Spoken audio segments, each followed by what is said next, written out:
Musok's Press Row with the Oklahomans Barry Tramel and Jenni Carlson is powered by Dunkin' Donuts. America runs on Dunkin'. I'm Barry Tramel, and welcome to Extreme Makeover, Thunder Edition. We've also changed studios. I guess it's fitting.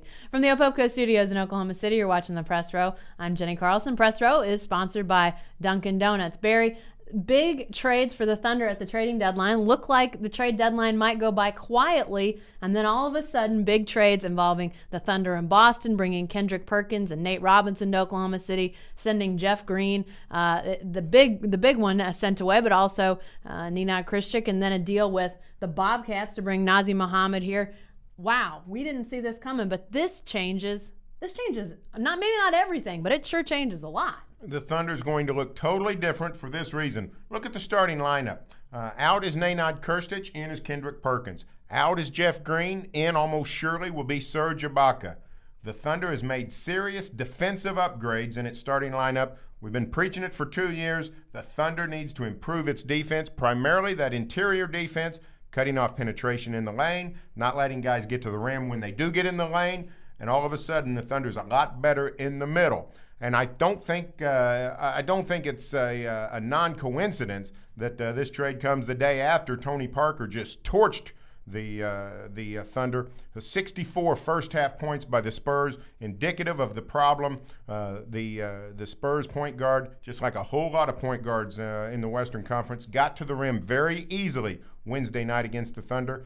I think a lot of those trips to the basket just got a lot harder for Thunder opponents. Well, and let's remember, too, that it's not just those guys in San Antonio, but look at the Lakers. The Lakers coming to town this weekend, a team that the Thunder saw in the first round of the playoffs last year. Obviously, they've got talented guards, but the bigger issue there is that interior presence that the Lakers bring with Gasol and with Bynum. And the Thunder really were at a disadvantage there. I mean, they played a lot of Serge Ibaka in the playoffs a year ago, but they really didn't have anybody else that could go with the 1-2 punch the Lakers had. Now they do. Now they have two guys they can put in there in Kendrick Perkins and Serge Ibaka and try to stand toe-to-toe with those guys. Now, you're giving up some offense, obviously, at Krishik, a little more refined in his offensive game.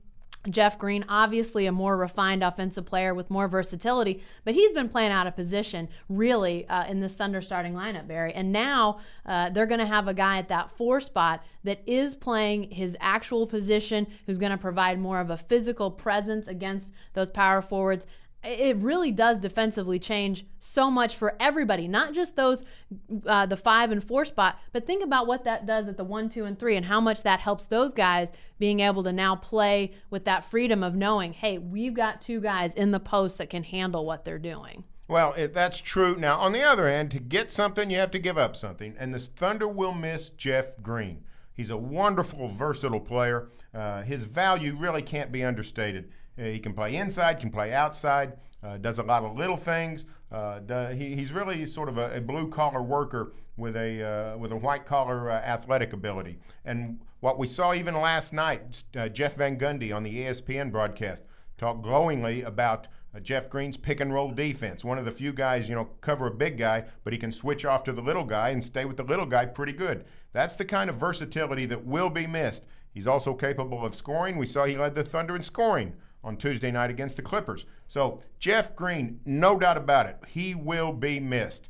But as this journey goes along and the Thunder seeks an NBA title in the coming years, we're going to have to learn the lesson that all the parts that are here now will not be there whenever the Thunder ends its journey. Jeff Green was expendable because the Thunder needed interior defense. Yeah, and I think it is tough to see Jeff Green go, a guy that's been so dependable in so many ways, to bring in a guy that has been injured. I mean, Kendrick Perkins, let's be honest here. He has battled injury. He was hurt a year ago in the playoffs. May have cost Boston a championship, actually.